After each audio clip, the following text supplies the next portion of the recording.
इस कार्यक्रम के पुण्यार्चक हैं स्वर्गीय श्री मिश्री लाल जी जैन, स्वर्गीय श्रीमती कमला देवी जैन एवं स्वर्गीय श्री सोहन लाल जी जैन की पुण्य स्मृति में श्रीमती लाड देवी धर्मपत्नी स्वर्गीय श्री सोहन लाल जी जैन, पुत्र पुत्रवधू महावीर प्रसाद, इंदिरा देवी, पदम कुमार, सुनीता, पौत्र पौत्रवधू अक्षत, संजोली, पौत्र पौत्री रानू, खुशबू, सम्यक, पीयूषा एवं समस्त कासलीवाल परिवार बीजवाड़ केकड़ी, बुआजी श्रीमती चेतन देवी कटारिया दूनी, श्रीमती लाड देवी पाटनी बंथली टोंक, पुत्री दामाद श्रीमती शिमला अशोक बाकलीवाल छाबड़िया, श्रीमती पद्मा राजेश कटारिया नासिरदा, पौत्री दामाद प्रियंका रौनक चूड़ीवाल, दोहित्री मेहका अजमेर।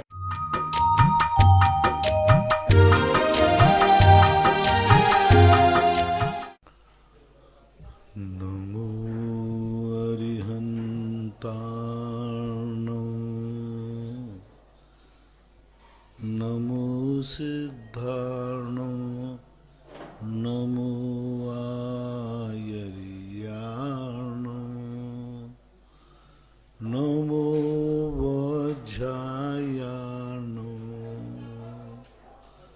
नमो लोये सवशाहूर्णं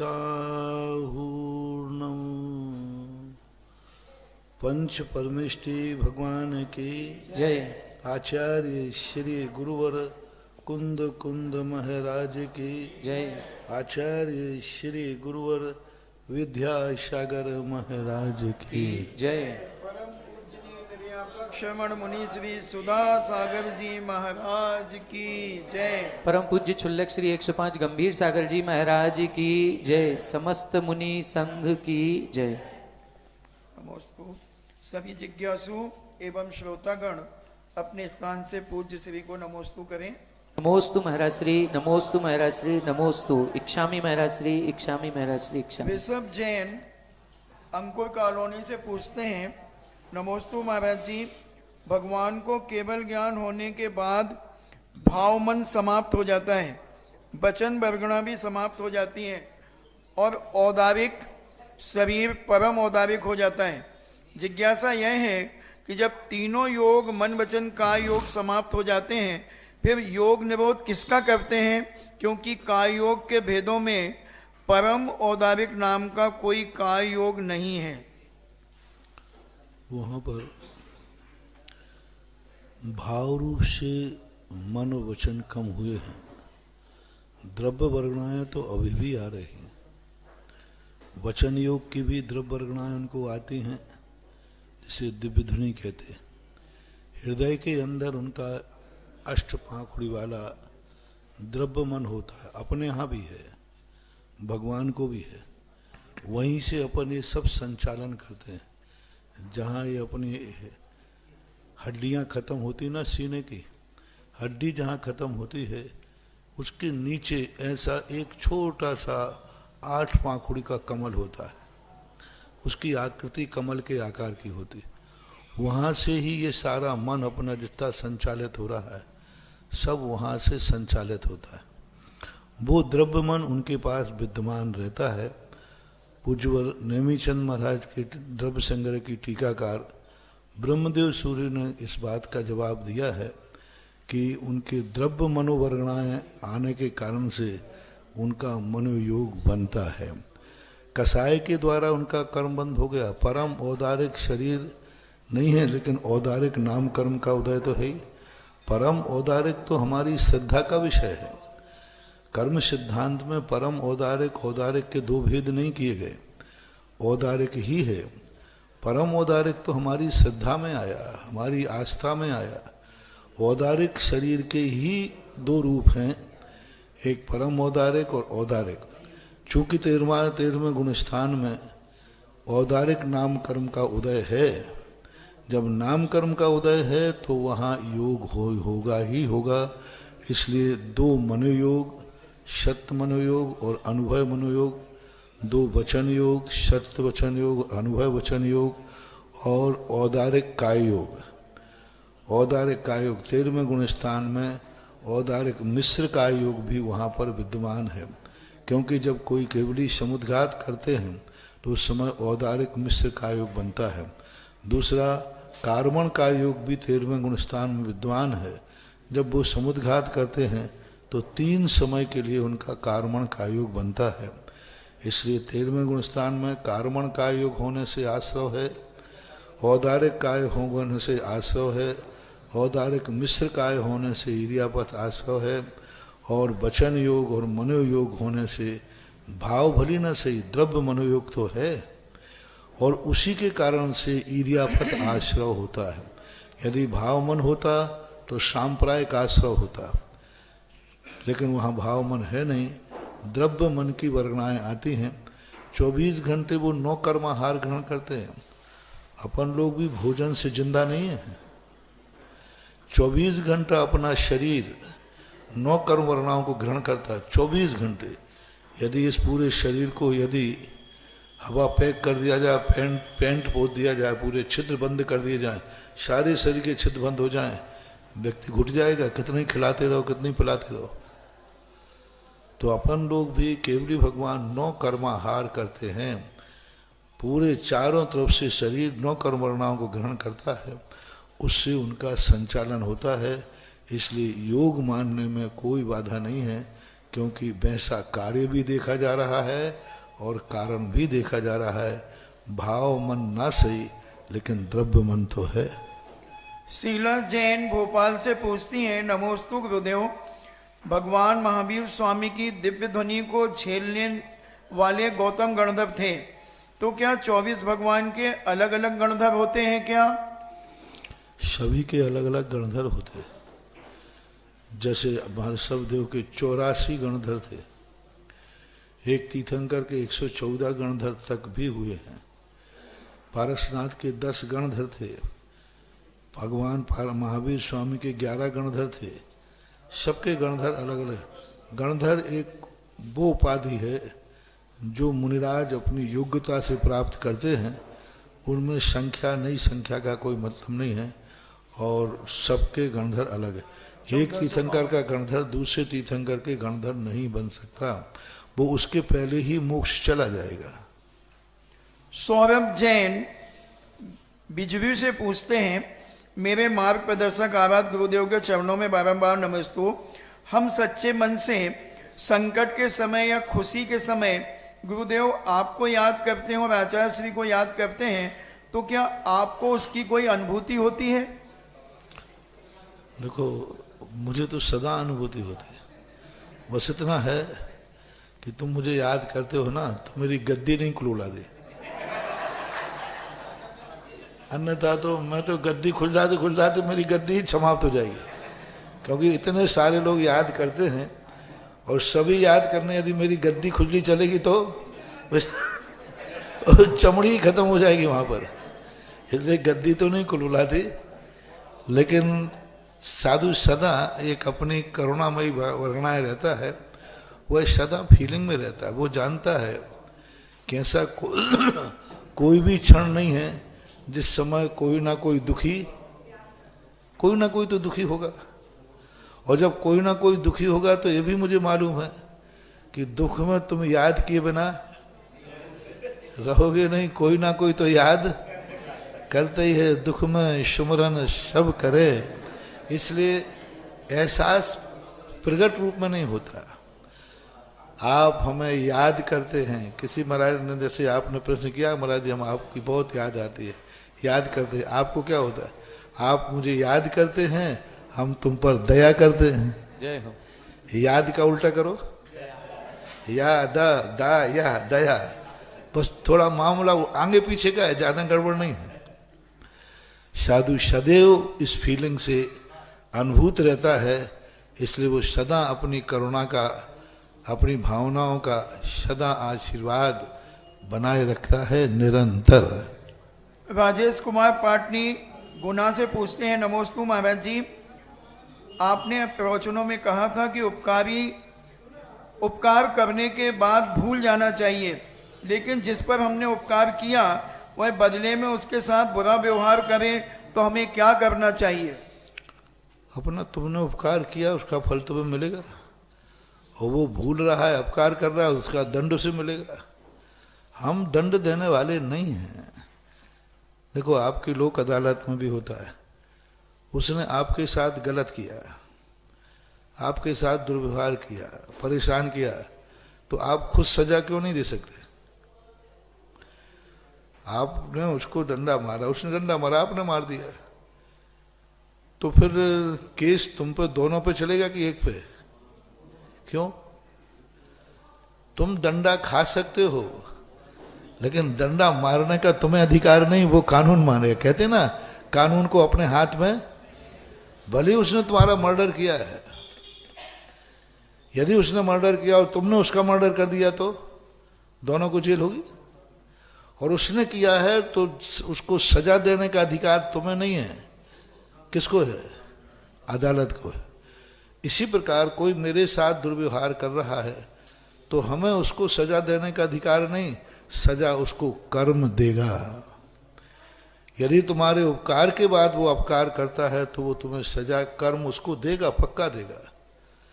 फिर कल के दिन उसके जीवन में संकट आएगा ना, वो चिल्ला चिल्ला के मर जाएगा, कोई उसकी सहायता करने वाला मिलेगा ही नहीं। क्यों नहीं मिलते? कई लोग कहते महाराज जी हम बहुत लोगों से सहायता मांगते, कोई मेरी सहायता नहीं करता। मैंने कहा इसलिए नहीं करता कि तुमने कभी किसी ने सहायता की होगी और तुमने सहायता के बदले उसके साथ दुर्व्यवहार, उसका अभिशाप है तुम्हें। जब भी हमें कोई दया मांगे, उपकार मांगे, कोई सहयोग ही नहीं कर रहा मेरा। क्यों नहीं कर रहा? क्योंकि पहले जिन्होंने हमारे साथ सहयोग किया था हमने उसी के हाथ काट डाले। वो चूहे की कहानी आती है, हंस ने, एक चूहा था, वो बिलाव से घबरा कर भागा, हंस राज मुझे छुपा लीजिए। हंस तो सरल होता है, उसने दोनों चूहों को छुपा लिया अपने पंखों में और बिलाव ढूंढता रहा, चला गया। जब हंस ने कहा भाई बाहर आ जाओ, जैसे ही पंख उठाए तो दोनों पंख कट गए। बोले चूहे तुमने ये क्या किया? हमने तुम्हें पंखों में छुपा के रक्षा की, तुमने मेरे ही पंख काट डाले। तो चूहा कहता है ये तो मेरा स्वभाव है। अब बोलो उसके बाद चूहे को कौन छुपाएगा? जिन हंस ने, जिन पंखों ने हमें सहारा दिया, हमने उन्हीं पंखों को काट दिया। तो ये चूहे के स्वभाव के लोग होते हैं। इसलिए बताते हैं जब से चूहों को यह अभिशाप है, आज तक चूहों को कोई सुरक्षा नहीं देता, क्योंकि जिसने चूहों को सुरक्षा दी उसी का उसने कुतरन किया। तो ऐसे लोग मर करके चूहे बनते हैं जो दूसरे के उपकार के बदले अपकार करते हैं। पीसी जैन माँ साहब बड़ी बजरिया बीना से पूछते हैं, नमोस्तु गुरुदेव, अगर कोई गृहस्थ सप्तम प्रतिमा को धारण करता है और उसी समय एक बाल ब्रह्मचारी व्यक्ति सातवीं प्रतिमा को धारण करता है, तो इन दोनों प्रतिमाधारियों में क्या विशेषता होती है? बहुत अंतर आएगा। एक गृहस्थी से निर्वृत्त होके आया है और एक गृहस्थी में प्रवेश ही नहीं किया, उसकी विशुद्धि ज्यादा होगी, उसकी निर्जरा ज्यादा होगी। बहुत अंतर है। एक गृहस्थ के समस्त प्रकार की जो संसार की भोग विलासताएं भोग करके आया है, बाद में उसने व्रत लिया, और एक ने जन्मजात ही व्रत ले लिया, उसकी स्मृति में, उसकी विशुद्धि में, उसकी भावना में बहुत अंतर रहेगा। एक बार पूज्य आचार्य महाराज ने कहा कि देखो, गृहस्थ से और बालक पने में मोक्ष मार्ग में आने में क्या फायदा है? गृहस्थ यदि मुनि बनेगा और कभी याद आएगी तो क्या क्या याद आएगा? अब वो सब चीजों की लिस्ट बना लो, क्या क्या याद आएगा? क्योंकि तुमने जो जो किया है सब याद आएगा। और गृहस्थी में तुमने क्या क्या नहीं किया, क्योंकि जो किया है उसकी याद आ सकती है। सुखानुबंध, मित्रानुराग, मरणा संसा प्रशंसा, ये सारे के सारे समाधि में बाधक है। पूर्व में जो भोग भोगे हैं, पूर्व में जिनके साथ रहे हैं, समाधि के समय या मुनि बनने के बाद उनकी स्मृति आएगी तो बहुत नुकसान होगा। तुमने गलत कार्य भी किए होंगे, वो भी स्मृति में आएंगे। अब एक बालक ने सीधा स्कूल से पढ़ करके मुनि दीक्षा ली, उसको क्या याद आएगा? आएगा तो अधिक से अधिक क्या आएगा? गिल्ली डंडा। क्या आएगा? क्रिकेट। क्या आएगा? दोस्त यारी। क्या आएगा? अधिक से अधिक आएगा तो मम्मी पापा। कितना सीमित याद आएगा। एक 20-22 साल की उम्र का व्यक्ति कितनी स्मृति सजा सकता है? एक 22 साल के बालक को क्या कर सकता है और क्या किया होगा उसने? और वो यदि मुनि बन गया तो कितना याद आएगा? बस कॉलेज की मस्ती, कॉलेज का घूमना, इससे ज्यादा कुछ याद आएगी ही नहीं। अब इसके ज्यादा याद नहीं आएगा तो मुनि व्रत में, समाधि में कितना पाप।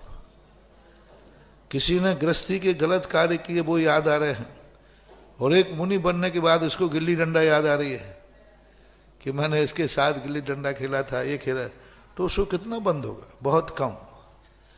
इसलिए जितना कम खा पी करके मुंह पहुंच करके दुनिया कह देती बस अब नहीं खाना, और सुबह उठ करके कहे कि नहीं आज नहीं खाऊंगा, दोनों में कितना अंतर है। एक सुबह उठ करके कह रहा है कि नहीं आज मैं कुछ नहीं खाऊंगा, और एक पेट भरने के बाद कह रहा है अब मैं कुछ नहीं खाऊंगा। दोनों में आप फैसला करो। पेट भर गया और अब क्या कह रहा है? बस अब मैं कुछ नहीं खाऊंगा। और एक सुबह उठ करके कह रहा है आज मैं कुछ नहीं खाऊंगा। दोनों में कितना अंतर है? बोलो ना। बहुत अंतर। बस यही अंतर है, एक गृहस्थी से बनकर के वृत्ति बनना और एक जन्मजात बालक छोटी उम्र में बाल ब्रह्मचारी बनकर के वृत्ति बनना, यह बहुत अंतर रहेगा। एक बार एक ब्रह्मचारी ने चर्चा की, उन्होंने 7 प्रतिमाएं ले ली, और एक हमारे संघ के ब्रह्मचारी, बाल ब्रह्मचारी, तो बोले महाराज जी अब तो मैंने ब्रह्मचारी व्रत ले लिया। मैंने कि अब बोले अब इनके साथ बैठ सकता हूँ? मैंने कहा अभी ब्रह्मचारी व्रत लिया है, अभी पत्नी को छोड़ा नहीं है, अभी ब्रह्मचारी व्रत लिया है, गृहस्थी को छोड़ा नहीं है। आपने ब्रह्मचारी व्रत ले लिया, लेकिन ये आपकी कौन है? बोलो गृहस्थ से 7वीं प्रतिमाधारी से पूछा जाएगा कि ये आपकी कौन है? पत्नी बोले तो फिर, और बाल ब्रह्मचारी क्या कहेगा? है ही नहीं। मैंने कहा साहब आप नीचे बैठिए, जिस दिन ये सब छोड़ दो उसके बाद बात करना है। व्रतों में एक कैटेगरी होती है, अलग अलग व्यवस्थाएं होती हैं। नेमीचंद जैन पिराका सूरत से पूछते हैं, नमोस्तु महाराज जी, पंचम काल में कौन कौन से महान आचार्य और मुनि महाराज हुए जो इस वक्त देवगति में हैं, और आगे क्या वो मोक्ष जाएंगे? आगम के अनुसार जितने दूसरे 5वें गुण स्थान से लेकर के जितने मुनिराज हैं सब स्वर्ग ही जाते हैं, एकांत रूप से, कहीं दूसरी गति जाते ही नहीं। द्रव्य व्रत भी है, मिथ्या दृष्टि भी है, यदि उनका एक व्रत भी निर्दोष फलता है तो वे नियम से स्वर्ग ही जाते हैं।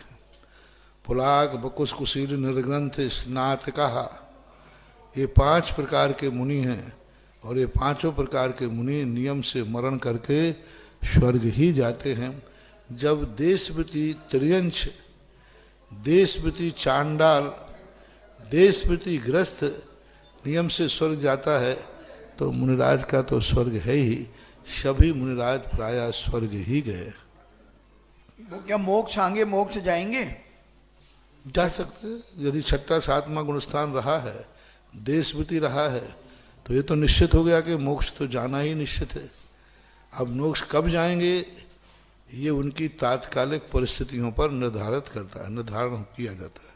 लोकेश पाटनी सुभाष नगर भीलवाड़ा से पूछते हैं, मेरे और मेरे परिवार के समाज के, सुभाष नगर समाज के आदरणीय गुरुदेव के पावन चरणों में सत नमन। गुरुदेव, दीपावली पर्व का जैन समाज में निर्माण लाड़ू का जो महत्व है वो समर्पित करने का आगम में क्या समय है? क्योंकि मंदिरों में अलग अलग समय में लाड़ू समर्पित किया जाता है। सूर्य निकलने के बाद, क्योंकि पावापुर पूर्व दिशा में है, वहाँ जल्दी सूर्य का उदय होता है।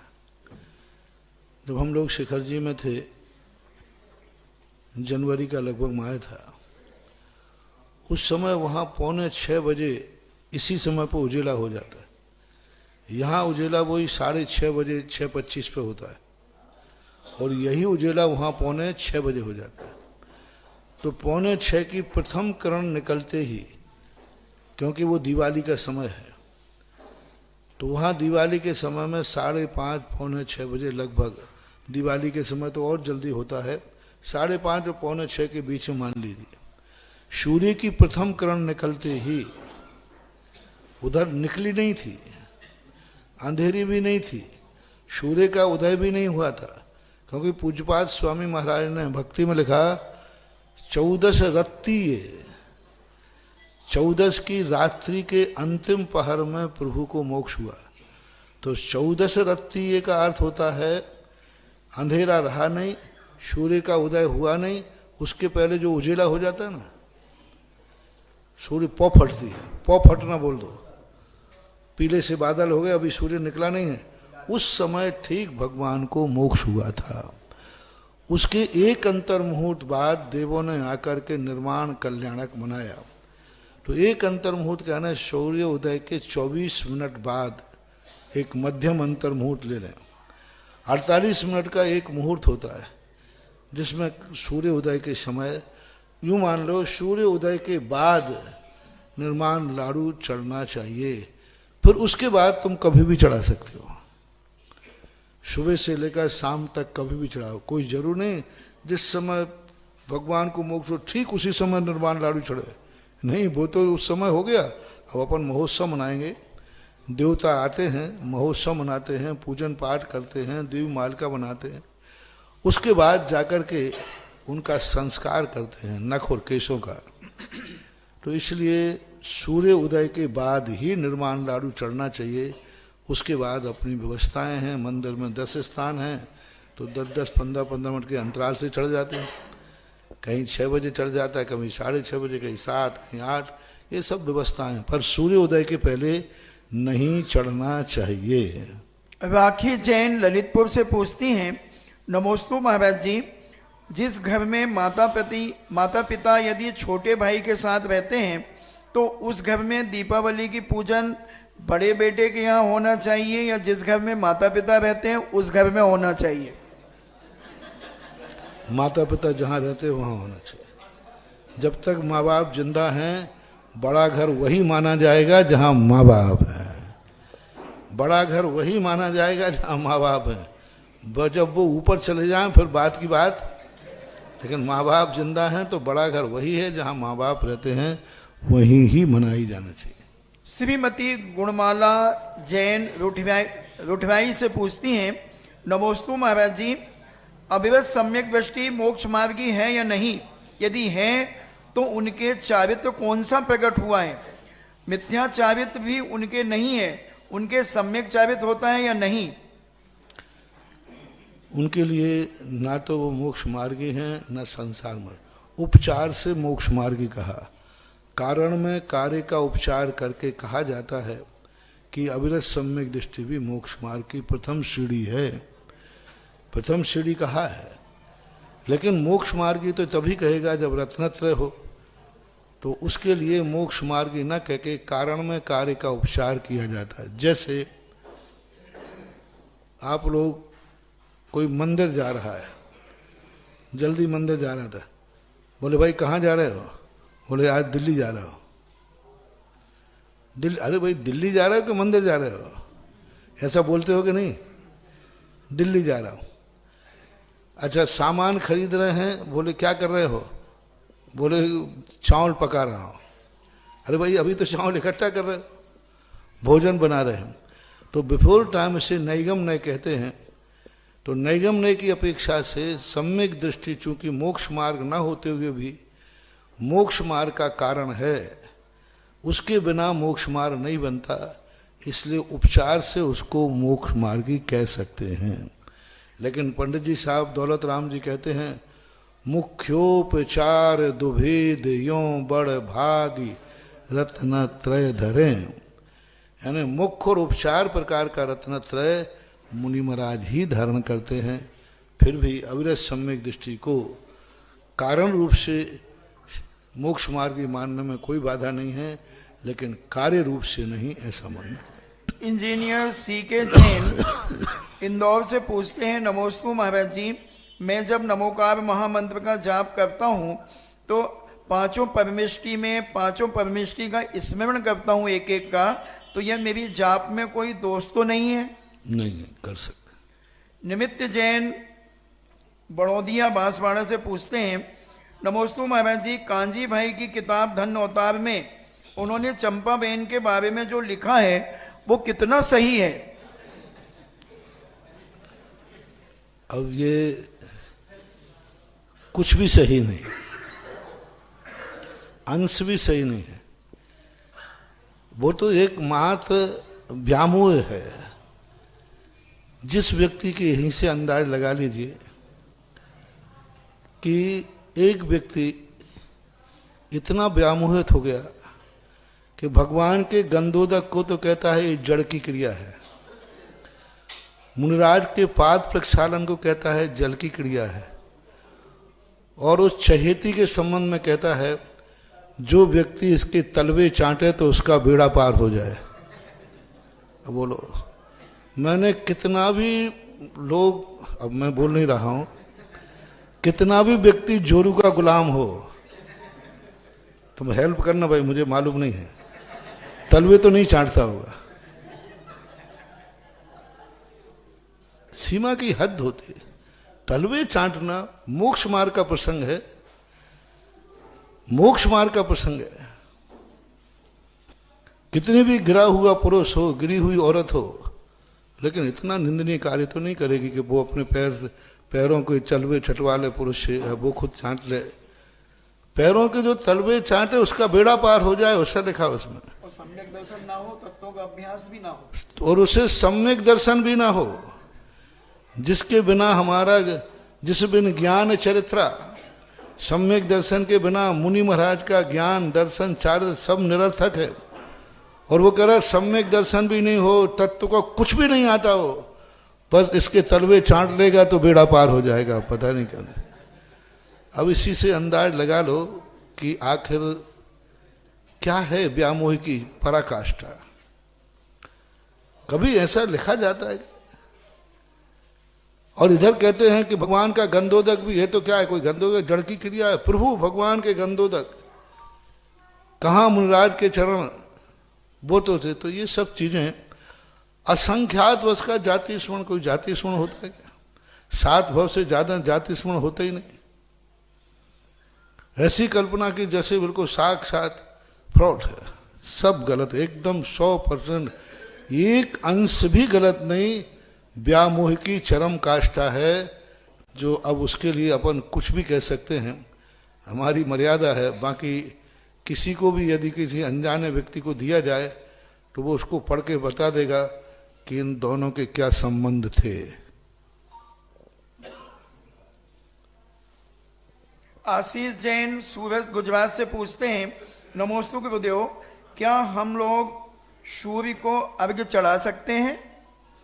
नहीं, क्योंकि सूर्य जो है एक देवों का रहने का स्थान है, मंदिर उसके अंदर है, लेकिन मंदिर होकर के भी वो देवताओं का मूल स्थान है, उसमें हजारों देवता वास करते हैं, असैमी का घर है, इसलिए ऐसा नहीं कर सकते।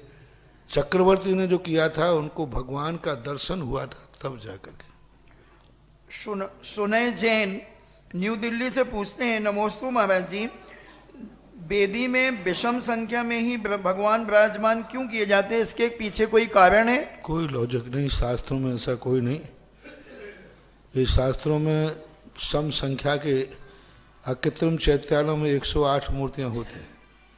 तीर्थंकर हमारे कितने हुए? 24 के 25, 24। तो ऐसा कोई हमें शास्त्रों में देखने में नहीं मिला। हाँ, आप लोगों के व्यवहार में जरूर देखने में आता है। कोई 100 का नोट देता है तो बोले नहीं 1 रुपया तो और दो। तो अब ये लोक नीति में है, तो मैंने इसका सोचा कि 1 रुपया क्यों लिया गया, तो वो है कि 100 के ऊपर 1 रुपया हो जाए तो अब वो 200 तक पहुंच जाएगा, और 0 पे रहने पे बोले विराम हो जाता है, रुक जाता है। तो एक लौकिक मनोविज्ञान के संबंध में तो ये आता है, शास्त्रीय इसमें कोई प्रमाण नहीं है, न ऐसा कोई उल्लेख। सोनल जैन सागर से पूछती हैं, नमोस्तु महाराज जी, जैन धर्म में क्या सूर्य ग्रहण और चंद्र ग्रहण का कोई विशेष महत्व है? सूर्य ग्रहण और चंद्र ग्रहण का बराबर महत्व है। हमारे मूलाचार वगैरह ग्रंथों में आया कि सूर्य ग्रहण और चंद्र ग्रहण जब होता है तब हम लोग स्वाध्याय नहीं करते, उतनी देर आहार चर्या को नहीं उठते। मान लो प्रातः काल का सूर्य ग्रहण है तो हम लोग आहार को नहीं उठेंगे, दोपहर में उठेंगे। स्वाध्याय उस दिन सध्यन नहीं करते हैं। इससे सिद्ध होता है कि है, और ज्योतिष शास्त्रों के अनुसार भी ग्रहण का वर्णन है, और भक्तांबर में भी ग्रहण की बात आई। भक्तांबर पाठ में भी आई है ग्रहण की बात कि हे भगवान, सूर्य को तो राहु केतु ग्रहण कर लेते हैं, लेकिन आपको कोई ग्रहण नहीं लगता है। वो दीपक और चंद्रमा की बात आई ना, नित्योदयम दलित गम्यम न राहु वदनश्य नवारिदानम बभ्राजते तब मुखाब्ज वनल्प कांति विद्योत यद जगत पूर्व। हे प्रभु, आप कैसे चंद्रमा हैं, उसको तो राहु ग्रस लेता है। गम्यम न राहु वदनश्य नवारिदानम, हे भगवान, आपके मुख पर राहु गमन नहीं कर पाया, चंद्रमा को तो ढक लिया। गम्यम न राहु वदनश्य नवारिदानम, आपका जो मुख रूपी चंद्रमा का तेज इतना था कि राहु भी आपके मुख को ढक नहीं पाया। गम्यम न राहु। इसी प्रकार सूर्य का भी दिया है, नास्तम कदाचित उपयास, नाशित कदाचित पयास न राहु गम्या स्पष्टी करो सहसा नाम्भो धरो धर निरुद्ध महाप्रभावा सूर्यातिशाय।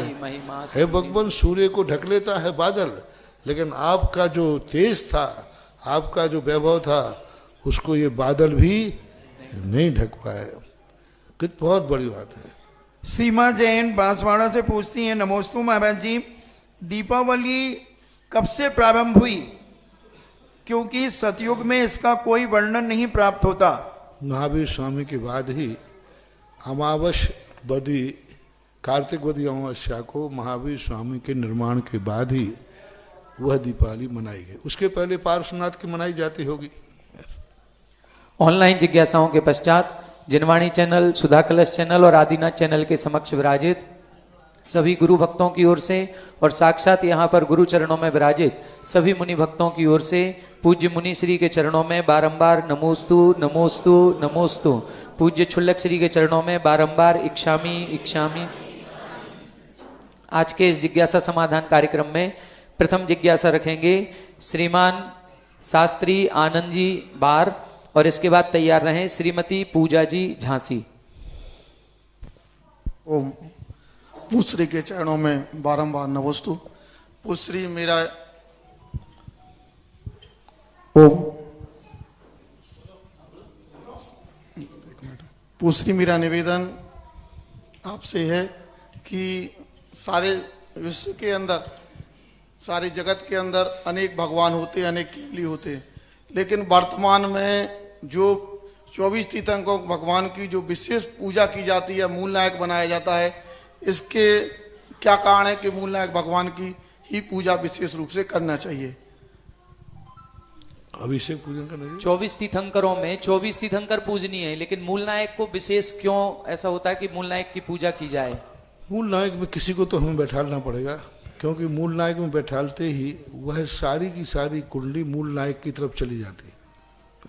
क्योंकि वो हम उसका, जैसे कोई व्यक्ति है परिवार के, सब परिवार हैं, लेकिन परिवार का मुखिया कोई एक परिवार का अलग ही रहेगा, तो हमें 24 तीर्थंकरों के लिए कोई ना कोई एक तो बनाना पड़े। हम किस नाम को पुकारें, किस नाम की छाया में रहें, तो हमारे लिए जब मूल नायक बनाते हैं तो उनकी स्थितियाँ बना ली जाती हैं। इसलिए जिससे कि मूल नायक के अनुसार ही फिर हमारे गांव की, परिवार की, सबकी कुंडली उसी पर आधारित हो जाती है। इसलिए मूल नायक को एक को, किसी ना किसी को नायक तो बनाना ही पड़ेगा। 24 तो नायक नहीं हो सकते ना, तो अब जो सबकी श्रद्धा होती है उनको मूल नायक बना देते हैं। 24 भगवान होकर के भी उनका पद ऊंचा हो जाने से मूल नायक का, उसकी एनर्जी उसका वैभव, उसका दर्शन अलग होता है। सभी लोग सबसे ज्यादा दर्शन किसका करते हैं?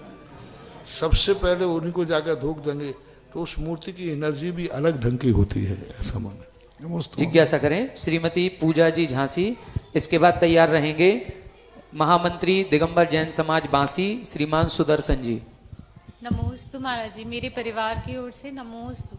महाराज जी, आज के युग के जो पीढ़ी है वो शुद्धि पे ज्यादा ध्यान नहीं देती है, तो क्या शुद्धि के बिना भक्ति की जा सकती है? और अगर शुद्धि नहीं है तो विशुद्धि हो सकती है? देखो, शुद्धि का तो ध्यान देना ही पड़ेगा। बिना द्रव्य शुद्धि के भाव शुद्धि नहीं होती है।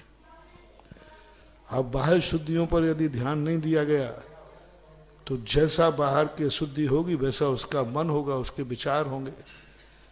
ये शुद्धियां हमारे मनोविज्ञान पर बहुत प्रभाव डालती है और मनोविज्ञान उसका वैसा ही होता जाता है। ऐसे होता है, मान लीजिए एक पुलिस वाला है। पुलिस वाला एक बिना ड्रेस में कहीं जा रहा है और उसमें किसी ने उसको मार दिया थप्पड़, और एक ड्रेस में है तब मार दिया थप्पड़। दोनों की धारा एक होगी कि भिन्न होगी? अलग अलग हैं, अलग अलग। अब उसमें यदि किसी ने थप्पड़ मारा है तो उसका विशेष अदब, क्योंकि वो राष्ट्रीय वेशभूषा है।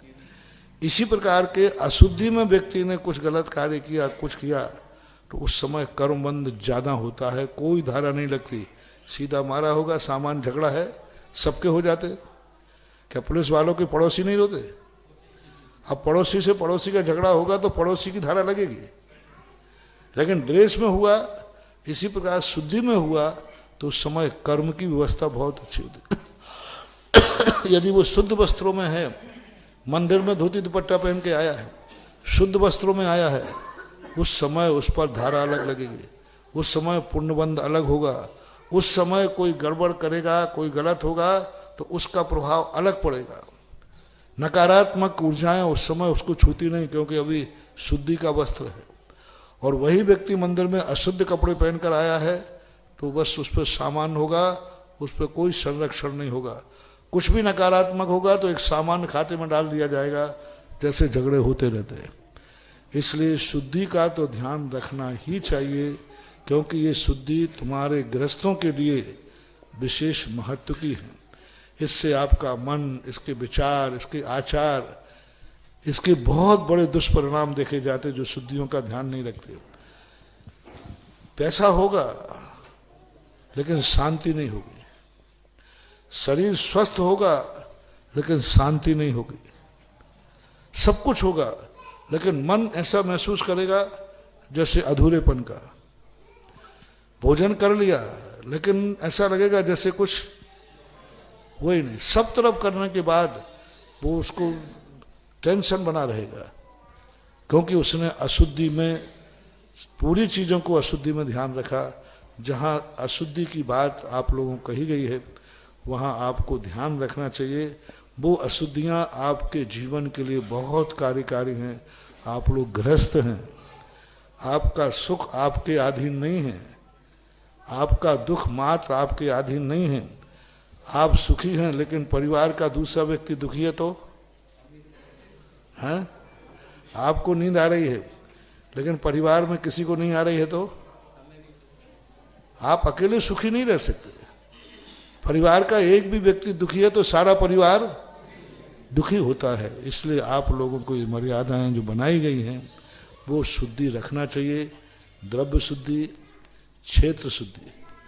क्षेत्र हर स्थान पर खाना नहीं, हर स्थान को गंदा करना नहीं। आपका घर है, घर में हर चीज व्यवस्थित होना चाहिए। हर स्थान पे खाना नहीं खाना, भोजन के स्थान भोजन करो। हर स्थान को अशुद्ध नहीं करना, जूते चप्पल पहनकर हर पूरे मकान में नहीं घूमना। आज सबसे बड़ी अशुद्धि ये हो रही है, पूरा मकान अशुद्ध हो गया, क्योंकि ऐसा कोई कोना नहीं बचा जहां पर जूते चप्पल, थोड़ी बहुत रसोई बची थी वहां भी जूते चप्पलों का स्थान जहां है वहीं रखना चाहिए। पूरे घर को अशुद्ध नहीं करना चाहिए। भोजन जहां है वहीं करना चाहिए। वास्तु सबसे बड़ा यही कहता है, किसी भी कार्य की मनाही नहीं है, लेकिन उस कार्य का क्षेत्र निश्चित होना चाहिए। यह कार्य यहीं ही होगा, यह कार्य यहीं ही होगा, जहाँ पर बैठना है वहाँ बैठो, जहाँ सोना है वहाँ सो, जहाँ खाना है वहाँ भोजन करो। तो ये सारी शुद्धि, क्षेत्र शुद्धि, काल शुद्धि, जब चाहे जो चाहे करो नहीं। ये प्रातः काल है, ये मंदिर का काल है, ये धर्म का काल है। 24 घंटे में आपको ऐसा नहीं कि जब चाहे जो चाहे करते रहो, काल की मर्यादा होना चाहिए। किस समय कौन सा कार्य करना है वो कार्य निश्चित होना चाहिए, काल शुद्धि कहलाती है। इसी प्रकार भाव शुद्धि, परिणाम शुद्ध रखना चाहिए। इसके बाद जिज्ञासा करें, महामंत्री श्रीमान सुदर्शन जी बांसी तैयार रहें। श्रीमती दीपाली मोदी। गुरुवर के चरणों में नमोस्तु नमोस्तु नमोस्तु। पूज्य छल्लक जी के चरण में इच्छामी इच्छामी इच्छामी। हे गुरुदेव, कल मेरे एक रिश्तेदार का फोन आया कि आप तो ऐसे क्वेश्चन कर रहे थे कि जैसे प्रभु हनुमान को प्रभु राम मिल गए हों। हमने कहा हम हनुमान हैं कि नहीं ये तो मेरे को पता नहीं है, लेकिन मेरे को राम जरूर मिल गए हैं। हे गुरुदेव, आपकी सारे भारत में जिन जिन क्षेत्रों का विस्तार हो रहा है, प्रभावना हो रही है, उन सब में छोटा ये आपका क्षेत्र है, सबसे छोटा। और हम लोगों ने कल आपने कहा था कि बांसी वालों ने बहुत मांग मांग के बनाया है, इसमें कोई दो राय नहीं है गुरुदेव। जब भी कोई रिश्तेदार आया, अगर हमारा रिश्तेदार आया तो हमने दूसरे को फोन कर दिया, भैया फलाने आए बात कर लो, चुपचाप फोन कर देते थे और दूसरे भाई हमारे जाके उनसे चर्चा कर लेते और कुछ ना कुछ। और यहाँ आने वाले के, हर आने वाले के भाव ऐसे बने कि कुछ ना कुछ यहाँ करके गए।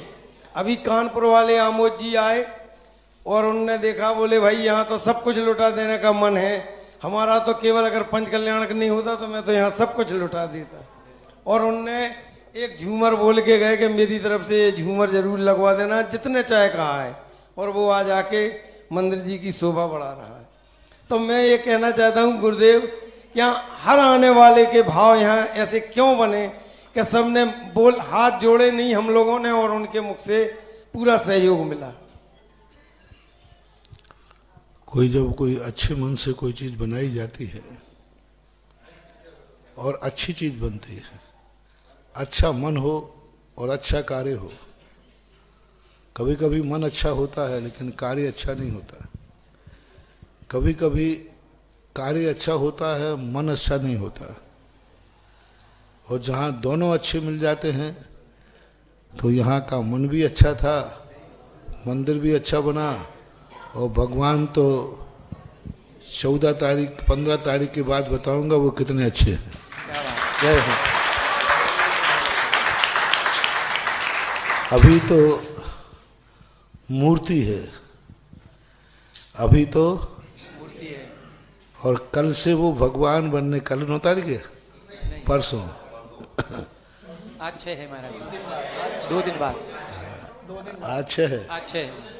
हाँ, तो 2-3 दिन बाद वह मूर्ति भगवान के रूप में चली जाएगी, एक विधिवत रूप से। अभी पाषाण है, पाषाण की आकृति है, और 2-3 दिन के बाद वह मूर्ति गर्भ कल्याणक में जाकर माता मरु देवी की कूख में पहुंच जाएगी। और माता मरु देवी की कूख में से पहुंचने के बाद जब वो मूर्ति जन्म लेगी तो मूर्ति का जन्म नहीं होगा, ऋषभ देव का जन्म होगा, ऋषभ देव का जन्म होगा। ऋषभ, मूर्ति का जन्म नहीं होता, जन्म देवादि देव ऋषभ देव का। और जब वो आगे जाकर के दीक्षा लेगी तो मूर्ति की दीक्षा नहीं होगी, ऋषभ देव की दीक्षा होगी। और आगे जाकर के मूर्ति को केवल ज्ञान नहीं होगा, ऋषभ देव को केवल ज्ञान होगा। और ऋषभ देव को मूर्ति को मोक्ष नहीं होगा, मूर्ति ऋषभ देव को मोक्ष होगा। और पंडाल में से जब यहाँ आएंगे तो मूर्ति नहीं विराजमान होगी, ऋषभ देव विराजमान होंगे, पारसनाथ विराजमान है। यहाँ पारसनाथ भगवान है तो पारसनाथ विराजमान होंगे, भगवान होंगे। और जब मूर्त ही इतनी सुंदर है, कहते ना तेरी मूर्त इतनी सुंदर, तू कितना सुंदर होगा। तेरी मूर्ति पर अभी नजर नहीं टिक रही है तो भगवान जब बन के आएंगे तो देवता को भी नजरें टिकाना मुश्किल हो जाएगी। ये मूर्ति की इतनी सुंदरता है कि इस मूर्ति की सुंदरता को देख करके वो पंक्तियां याद आती हैं भक्तांबर में, दृष्टा भवंत मणिमेश विलोक्य नियम नान्यत्र तोष मुपयाति। हे प्रभु, आपको देखने के बाद मेरी नजर ही नहीं हट रही, अब कुछ दूसरे को देखने का भाव ही। और अपलक, अनिमेष, अनिमेष किसे बोलते हैं? पलक नहीं, अब पलक झपकाने का भी मन नहीं होता, नहीं करता। ऐसी अच्छी मूर्ति है। अभी मूर्ति की महिमा है, भगवान की महिमा देखते जाओ क्या होता है। महाराज श्री, जब हम लोगों के शादी विवाह होते हैं तो एंगेजमेंट के बाद ही जब तक शादी का दिन आता है, प्रतिदिन उस दूल्हे का और दुल्हन का जो चेहरे का निखार है वो बढ़ता जाता है। और इसी तरह इधर देखें तो 3 दिन में महाराज श्री रोज देख रहे हैं उस मूर्ति का निखार भी अपने आप बढ़ रहा है। जैसे जैसे पंचकल्याणक की तिथि पास में आ रही है, उस मूर्ति को देखते ही ऐसा लगता है जैसे कल कुछ अलग था और आज कुछ अलग है। होता है, ऐसा होता है। गुरुदेव, एक छोटी सी जिज्ञासा और है कि यहाँ पे कुछ लोगों के भाव ऐसे थे कि हम बांसी के पंच कल्याणक करें, और कुछ लोगों में, उन लोगों में जैसे नेमी चंद जी देवरान वाले, एक अनिल रसिया, नाम मत लो, नाम जी, मत लो। कुछ लोगों ऐसे थे जो कहते थे कि मैं सब कुछ लगाऊंगा, तुम टेंशन मत करो, पंच कल्याणक, लेकिन वो असमय ही काल कलवित हो गए हैं। तो उनकी भावनाएं अब यहाँ कैसे पूरित होंगी? उनके असमय में नहीं हुए हैं। जिनकी ऐसी भावना के साथ मरे हैं वे सब 9 तारीख से 14 तारीख तक यहीं रहेंगे। जय हो, जय हो, जय हो, जय हो। और वो रह करके वो भी मजे लेंगे और तुम्हारी सुरक्षा भी करेंगे। जिज्ञासा करें श्रीमती दीपाली मोदी ललितपुर, तैयार रहें श्रीमान राहुल जी बार। महाराज श्री के चरणों में बारंबार नमोस्तु। महाराज श्री के चरणों में इच्छामि। महाराज श्री, पंच कल्याणक में चारों निकाय के देव भगवान की भक्ति करते हैं, पर देखने में ये आता है कि जो भवनवासी और व्यंतर है वो देव कोई बनना नहीं चाहता, सब वैमानिक देव बनना चाहते हैं। इस पे कई जगह हमने ये भी देखा कि बहुत विवाद भी हुए हैं कि मुझे भवनवासी नहीं बनना है, तो ऐसा क्यों? भवनवासी देवों का इसलिए नहीं बनना चाहते, 2 कारण हैं। एक तो मिथ्यात्व के साथ उनका जन्म होता है, दूसरा उनके वातावरण, उनका कल्चर अच्छा नहीं होता, उनकी गोष्ठी अच्छी नहीं होती। देखो, भक्त तो सभी होते हैं, चांडाल भी भक्त हो सकता है भगवान का, जैनी भी भक्त हो सकता है, धर्म में कोई बात, लेकिन कौन जैनी बनकर भक्त बनना पसंद करेंगे कि चांडाल बनना? भक्त तो दोनों बन सकते हैं, लेकिन उनका कल्चर, जो भवनेत्र का कल्चर है, नेचर है, वो नेचर अच्छा नहीं होता। वहाँ विशेष प्रकार के लोग ही सम्यक दर्शन प्राप्त कर पाते। और दूसरी बात है, उनकी भूमिका किसी भी कार्य में मुख्यता से नहीं होती। पंचकल्याणक में भवनेत्रकों का कोई स्थान नहीं है, कोई भी स्थान नहीं, कोई भी कार्य नहीं। मात्र 2 कार्य भवनेत्रों के मिलते हैं। एक तो 56 कुमारियाँ जो बनती हैं वो भवनेत्रक में से होती हैं, और एक जब भगवान का अंत मोक्ष कल्याणक होता है तो अग्नि कुमार देव बनते हैं वो। बाकी पूरे पंचकल्याणक में इन 3 निकाय वालों का कोई विशेष भूमिका नहीं है। इसलिए पंचकल्याणकों में विशेष रूप से 12 इंद्रिय बनाए जाते हैं। भवनेत्रक आदि इंद्र। जब 100 इंद्र बनाएंगे महाराज श्री, तो 100 इंद्र में भवनवासी व्यंतर ज्योतिष वो आएंगे, बस जय जयकार बोलने के लिए आएंगे, जरूरी नहीं होता है, बनना जरूरी नहीं है। लेकिन 8 इंद्रों की जो मुख्य इंद्र वैमानिक होते हैं उनकी अहम भूमिका होती है। वो तो वंदना के लिए बनाते हैं जय जयकार। वो कहते हैं ना, सौधर्म अभिषेक करता है, ईशान छत्र लगाता है, सनत कुमार महेंद्र चबर ढोड़ते हैं, और शेष इंद्र जय जयकार करे हैं, जय जयकार करते हैं। इसलिए सब उत्कृष्ट पद पर बैठ करके दोनों बन करके भक्ति करना चाहते हैं। जो वैभव के साथ, इज्जत के साथ जो भक्ति होती है वो एक भक्ति कहलाती है। ऐसा महाराज श्री, और आपने ये बोला अभी कि जो नौ वर्गणाएं रहती है उनसे अपन को एनर्जी मिलती रहती है। तो जो उपास करते हैं, जिन जो भोजन नहीं कर रहे हैं, आज मान लो 14 से किसी का उपास है, तो वो सिर्फ वर्गणाओं को ही ग्रहण करते रहते हैं जिससे उनमें शक्ति आती रहती है। पर कोई व्यक्ति ऐसा रहता महाराज जी जो एकासन भी नहीं कर पाता, उनमें एकासन करने की भी शक्ति नहीं रहती, तो ऐसा कैसे होता है? और कोई लोग ऐसे होते हैं कि 10 एकास कर जाते हो, पता ही नहीं चलता। 10 उपवास के बाद भी ऐसे लगते हैं कि कुछ पूछो मत। तो वो सब नौकर्मणा है, उनके शरीर की नौकर्मणाएं पूर्ण अच्छी तरह ग्रहण नहीं कर रहे। औदारिक नाम कर्म उनका कमजोर है। औदारिक नाम कर्म कमजोर होने से जो नौकर्म वर्णाएं जितनी तेजी से ग्रहण करना चाहिए थी वो ग्रहण नहीं कर पा रहा है। और किसी का औदारिक नाम कर्म इतना पावरफुल होता है कि ये ना भी खाएं तो भी 24 घंटे वर्णाएं ग्रहण करके उसको उनको एनर्जी देती रहती है। तो ये औदारिक नाम कर्म की अनुभाग शक्ति के ऊपर आधारित है। वो यदि कमजोर हो रहा है, एकासन भी नहीं कर पा रहा है, तो उसको औदारिक शरीर का अनुभाग शक्ति कमजोर है, इसलिए उसकी ऐसी स्थिति हो रही है। महाराज श्री, हम तो एकासन करते हैं तो नहीं बनता, रात में तकलीफ होने लगती है। और इन्होंने 10 उपवास किए थे और अच्छे से कर लिए, तो ये क्या शारीरिक कमजोरी या ऐसे माना जाए क्या? औदारिक नाम कर्म की बात है। औदारिक नाम कर्म की परिणति को लेकर के चलता है। औदारिक नाम कर्म जब कमजोर होता है तो नौ कर्म वर्णाएं ग्रहण होती नहीं है। इसको कैसे पावर बढ़ाई जाए कि नौ कर्म वर्गणाएं का ग्रहण जो है अच्छे से अच्छी वर्गणाओं का ग्रहण? वो तो अगले भाव का जो बन चुका तो बन चुका। अब तो अच्छी बैयावृत्ति करो तो अगले भाव में अच्छा मिले कि भीम जैसी काया पाओ, और आहार करो या नहीं करो कोई फर्क नहीं पड़ता। जिज्ञासा करें। इसके बाद श्रीमान राहुल जी बार तैयार रहें। श्रीमती बरसा जी, मामा भांजा, ललितपुर। सुधा सागर जी महाराज के चरणों में पावन नमोस्तु नमोस्तु नमोस्तु। महाराज जी, मेरी जिज्ञासा ये है कि जीवन में आने वाले क्षणिक क्रोध पर कैसे कंट्रोल किया जा सकता है, और अगर अपन वो क्षणिक क्रोध किसी सामने वाले पे अगर कोई क्षणिक क्रोध आता है और वो शब्द जो मुंह से निकल जाते हैं, तो सिर्फ माफी के माध्यम से ही उस शब्दों में के द्वारा जो पाप उत्पन्न होता है। क्षणिक क्रोध के संबंध में सोचने का सबसे भय पैदा करिए कि क्षणिक क्रोध का दुष्परिणाम कैसा है।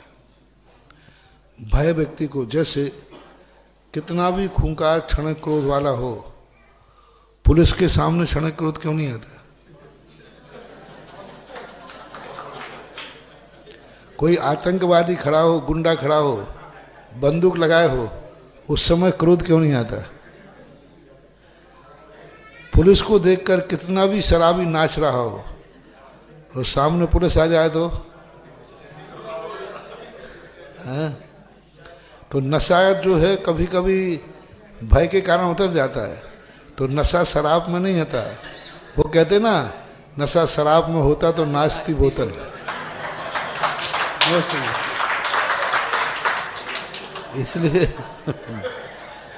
इसलिए क्रोध जो है हमारी एक बहुत बड़ी भूल है। हमें क्रोध आता है कमजोर पर, कमजोर व्यक्ति पर आता है। क्रोध आता है व्यक्ति को, सबसे बड़ा मूर्ख व्यक्ति है जो अपने से कमजोर को देखकर क्रोध करता है, और अपने से बलजोर आ जाए तो क्रोध आता भी है तो मुंह से नहीं आता है। तो अपन को ये देखना चाहिए हम किस पर क्रोध कर रहे हैं, कमजोर पर। ये कमजोर पर क्रोध करने से होगा क्या, और उसके दुष्परिणाम देखना चाहिए कि यदि मैंने क्रोध किया तो क्षणिक क्रोध में कितना बड़ा नुकसान है। हमारे संबंध टूट जाते हैं, आपसी में राग द्वेष हो जाता है, तुम्हारे क्षणिक क्रोध से पूरे लोग अशांत हो जाते हैं और बाद में स्वयं भी अशांति का सामना, पश्चाताप तो बाद में होता है। तो थोड़ा मन को कंट्रोल करें। जिस समय ऐसे क्रोध की संभावना हो मौन ले लें अथवा उस स्थान को छोड़ दें थोड़ी देर के लिए। क्षणिक क्रोध ज़्यादा देर का नहीं होता। ऐसा करो, तुम एक नियम ले लो, जब भी तुम्हें गुस्सा आए, जब भी आए 1 घंटे बाद करना। अभी गुस्सा आ गया, ठीक है, कितने बजे अभी 6:30 लगभग, ठीक है बेटा मैं 7:30 बजे निपटाऊंगा। गुस्सा आ ही नहीं सकता, थोड़ा टालना है। थोड़ी देर के लिए यदि अपने उपयोग को डिस्टर्ब कर दें, खत्म हो जाए। मेरे गुरुवर को मेरा बारंबार नमोस्तु। इसके बाद तैयार महाराज जी को इच्छामी नरेंद्र जी बांसवाड़ा। महाराज जी वो भगवान के माता पिता मरु देवी और नाभि राय जी को घर पर बुला के सम्मान करके गोदी भर के भरेंगे तो कितना पुण्य मिलेगा। जो नाभिराय और मरु देवी बने हैं उन माता पिता को घर पे बुला करके उनकी गोदी भरते हैं, सम्मान करते हैं, तो उसमें कितना पुण्य का अर्जन होता है। बहुत पुण्य का है। बंदे तदगुण लब्धे। हम ऐसे माता पिता को सम्मान करेंगे, कल हमें ऐसे माता पिता मिलेंगे जैसे तीर्थंकर को मिल रहे हैं। कल के दिन हमारी गोदी में भी ऐसे महान बेटे जन्मेंगे जैसे मरु देवी के जन्म थे। हमारे यहाँ एक सिद्धांत है सीधा, जो जिसको पूछेगा वो बनेगा। बंदे तदगुण लब्धे। जो जिसको पूछेगा, जो जिसको बॉस मानेगा, भगवान को पूछेंगे भगवान बनेंगे, महाराज को पूछेंगे महाराज बनेंगे। हम माता पिता को पूछते हैं तो उन जैसे माता पिता बनेंगे, और उन जैसे माता पिता बनेंगे यानी उन जैसा बेटा हमारे यहाँ होगा। कभी ऐसा बेटा होगा जो सारे 3 लोग का पालनहारा है। वो माताएं ऐसे बेटे का पालन करती हैं जो 3 लोग का पालनहारा होगा। तो ये उपलब्धि उस समय उनके माता पिता को, मैंने कहा था ना अभी ललितपुर में, कि जिनको जिस पद के प्रति लालसा हो कि मैं कभी पंथ कल्याणक में ऐसे पदों पर मैं बैठूं, उन पदों का जो बन चुके हैं, बन रहे हैं, उनको रिस्पेक्ट करो, सम्मान करो, उनकी खुशी में शामिल हो सकता है उनके जलते हुए दीपक से हमारा बुझा हुआ दीपक जल जाए। नमोस्तु महाराज जी, नमोस्तु। इसके बाद जिज्ञासा करेंगे श्रीमान नरेंद्र जी बांसवाड़ा। तैयार रहें श्रीमती सुमन जैन बांसी।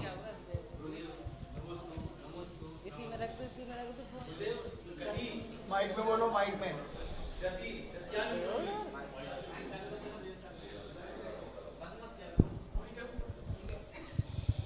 गति, गत्यानुपूर्वी और आयु, तीनों में अविनाभावी संबंध है या नहीं? तीनों का अविनाभावी संबंध हम नहीं कह सकते। आप बंद की अपेक्षा भी नहीं, उदय की अपेक्षा भी नहीं, और सत्व की अपेक्षा भी नहीं।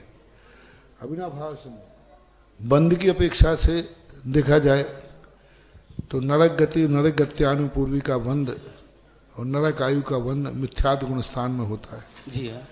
लेकिन नरक गति और नरक आयु का उदय चौथे गुण स्थान तक है, क्योंकि नरकों में सम्यक दृष्टि है कि नहीं है। तो नरक गति का उदय, नरक आयु का उदय, नरक गत्यानुपूर्व का उदय नहीं है। लेकिन गुरुदेव इनकी बंद विच्छुत्ति तो पहले गुण स्थान में हो जाती है। बंद विच्छुत्ति हो जाती है, लेकिन अविनाभाव संबंध कैसे माने?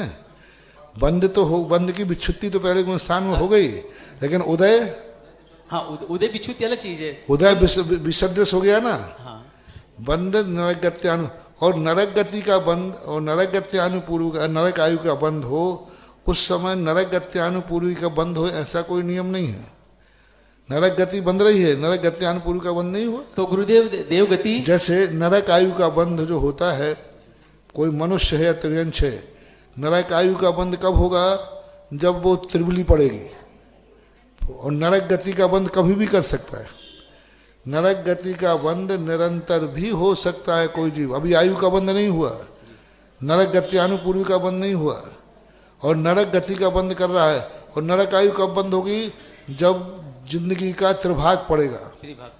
हमेशा आयु का बंध नहीं होता। नहीं हो। तो नरक आयु कभी अलग बनती है, नरक गति अलग बनती है, ये अलग बनती है। इसलिए अविनाभाव संबंध नहीं बनाना। ऐसा रही बात है कि गुण स्थान की अपेक्षा इनका गुण स्थान एक ही है बंध की अपेक्षा। लेकिन इनका बंध तो मिथ्यात्व गुणस्थान ही होगा। क्षेत्र की अपेक्षा अविनाभावी है, जी। काल की अपेक्षा नहीं, उदय की अपेक्षा नहीं, सत्ता की अपेक्षा भी नहीं। बंध की अपेक्षा, बंध के गुण स्थान, बंध में भी गुण स्थान। जी हाँ। एक समय में तीनों का बंध होगा ऐसा नहीं। नरक गति नरक गत्यानुपूर्वी बंध रही है और नरक आयु का बंध नहीं हो रहा है। दो बन सकती है, आयु बंध तो त्रिपुरी में बंधेगी।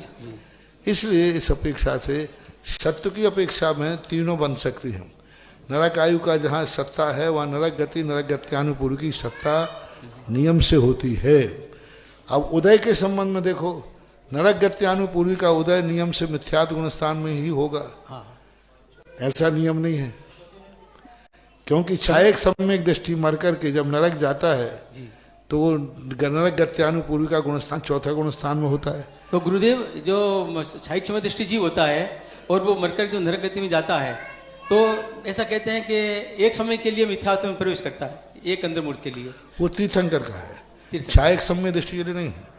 तीर्थंकर प्रकृति के साथ जो क्षयोपम सम्यक दृष्टि बद्धाय, इसको जिन्होंने आयु का बंध कर लिया है पहले, बाद में तीर्थंकर प्रकृति का बंध हुआ है और वो क्षयोपम सम्यक दृष्टि है, तो नियम से एक अंतर मुहूर्त के लिए वो मिथ्यात्व में हो जाएंगे। तो लेकिन सुने, लेकिन राजा सैनिक नरक गया, तीर्थंकर प्रकृति को बंद करके गया, लेकिन वो मिथ्या दृष्टि नहीं हुआ क्योंकि छायक समय दृष्टि था। तो क्या मैं समय दृष्टि जीव नरक में जा सकता है? जाता ही है, बद्धायुष के तो राजा सैनिक गए ना।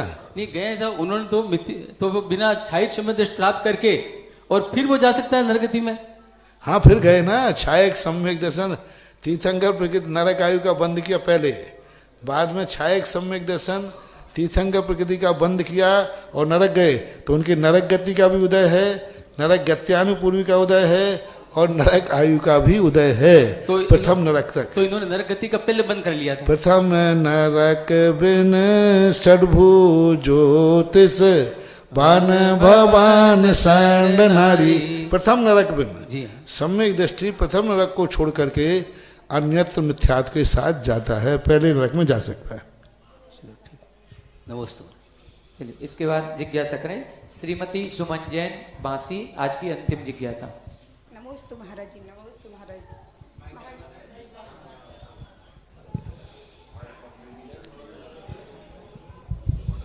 नमोस्तु महाराज जी, इच्छा में महाराज जी। महाराज जी जैसे हमने चौका लगाया और सब कुछ तैयार कर लिया, लेकिन आहार नहीं हुए, तो इसके पहले क्या दूध पानी ले सकते हैं? क्योंकि तबीयत ठीक नहीं रहती। जैसे चौका लगाया हमने तो आहार नहीं हुए महाराज जी के, तो इस बीच में क्या दूध पानी ले सकते हैं? क्योंकि आहार नहीं हुए तो फिर क्या दूध पानी ले सकते हैं? बीच में पड़गाहन के बाद, पड़गाहन के पहले ही। चक्कर आ रहा हो तो ठीक चुपचाप रहो। महाराज जी तबीयत ठीक नहीं रहती। ये 2 नंबर मामले को यहाँ उजागर मत करो। ये 1 नंबर का मामला तो यही है, पहले मुनि को दे फिर निज करेंगे हार है। अब 2 नंबर की बात को चुपचाप रखा करो, उजागर मत करो। अभी उजागर कर देंगे तो जो नहीं खा रहा वे भी कहें महाराज ने छूट दे दी है। उसमें नंबर तो कटेंगे बराबर, नंबर तो कम होंगे। एक बिल्कुल कोई अन्न जल भी ग्रहण नहीं किया और हार दे रहा है, और एक चाय पानी करके हार दे रहा है, नंबर तो कम होंगे, वो तो है। इसके बाद जिज्ञासा करें विमल जी बरेली, और एक और अंतिम जिज्ञासा करेंगी श्रीमती अर्चना जी खजुरिया।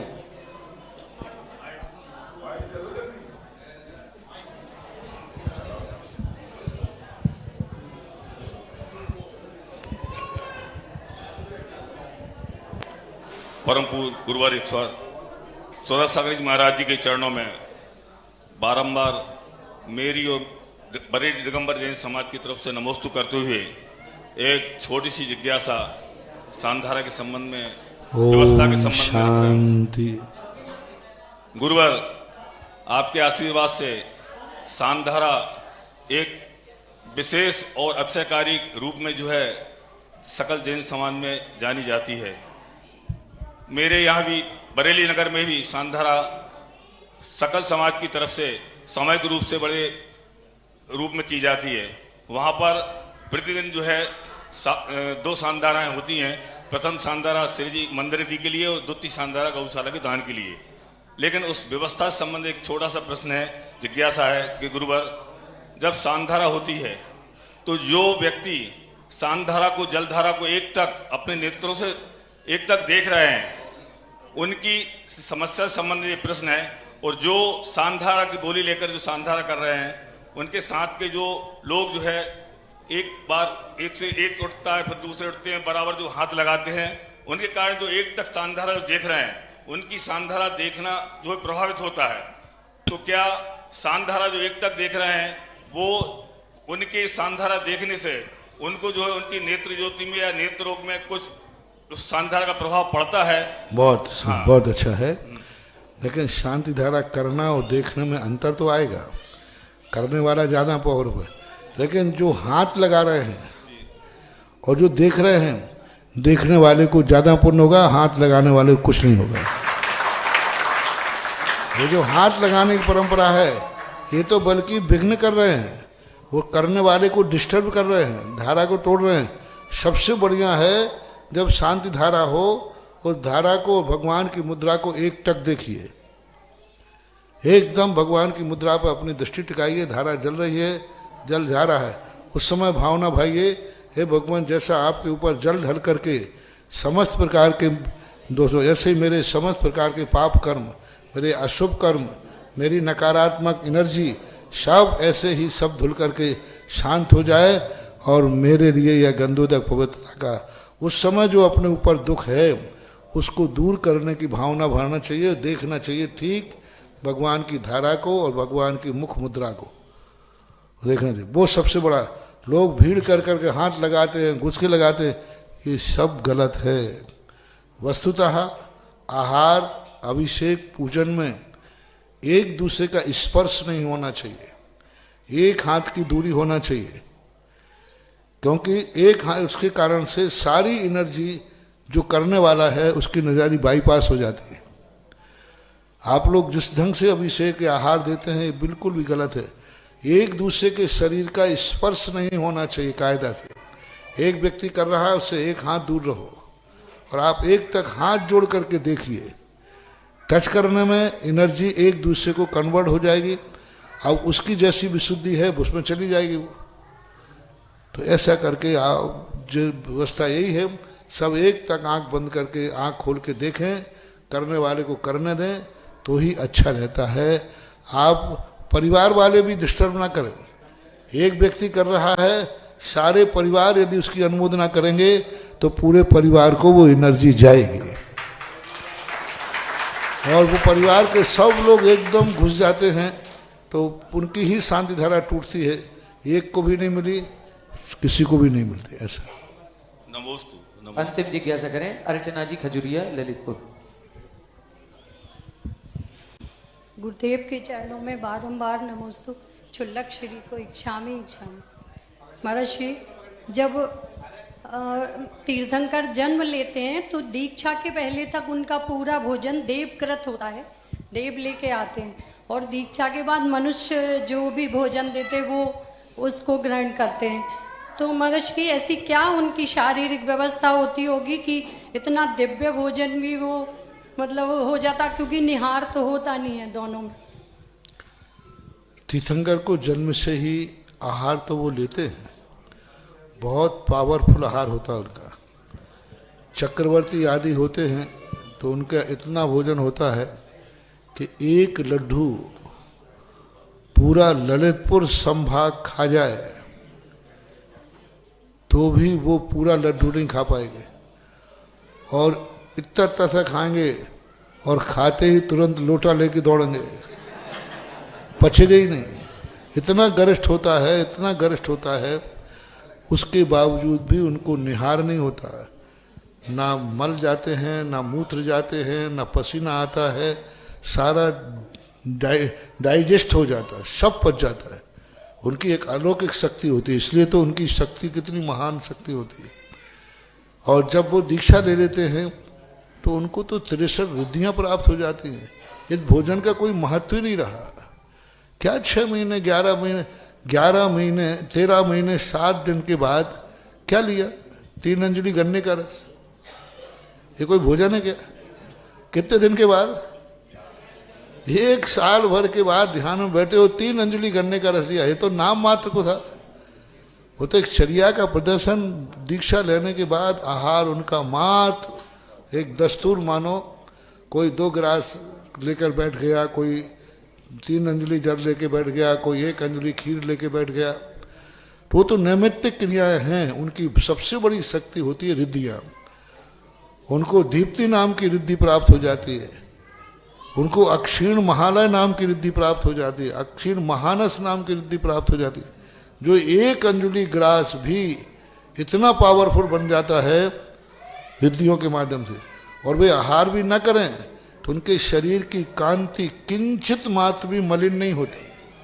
शरीर में जैसे आप लोग उपवास करेंगे तो शरीर में मुरझाहट आएगी, होठों पे पपड़ी आ जाएगी, गला सूखेगा, उनका ऐसा कुछ नहीं होता। इससे दीक्षा के बाद उनकी तपस्या, साधना और संयम का जो प्रभाव है और तपस्या का जो प्रभाव है, उस कारण से आहार कोई मायना नहीं रखता। और गृहस्थ अवस्था में मायना रखता है तो देवताओं के द्वारा आता ही है। नमोस्तु महाराज। आज पूज्य गुरुवर की नवदा भक्ति पूर्वक आहारचर्या कराने का सौभाग्य जिनको प्राप्त हुआ, ऐसे श्रीमान राकेश जी, अनीता जी, राशि, राजदीप, चारू, समस्त सतभैया, शिखर चंद जी अलिया, रविंद्र जी अलिया, रोहित जी अलिया, समस्त अलिया परिवार को आज उनके परिवार की ओर से पूज्य गुरुवर की आरती यहाँ पर होगी। और पंडित श्री दयाचंद जी शास्त्री बार वाले समस्त परिवार, आपको भी पूज्य गुरुवर की आरती करने का सौभाग्य प्राप्त हुआ है। दोनों परिवार आगे आएंगे और पूज्य गुरुवर की आरती यहाँ पर करेंगे।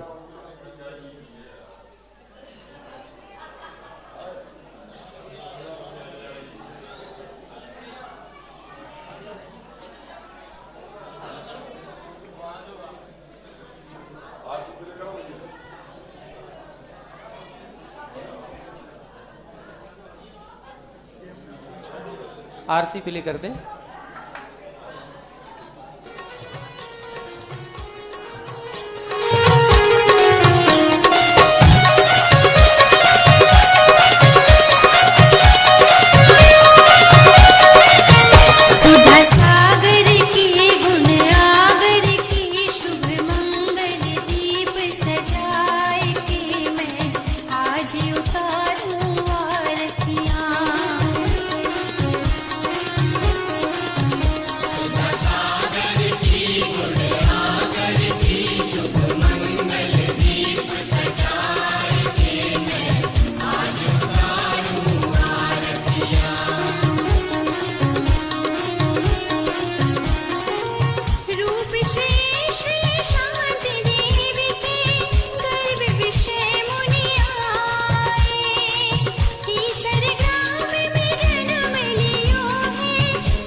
आज उतारूं आरतियां।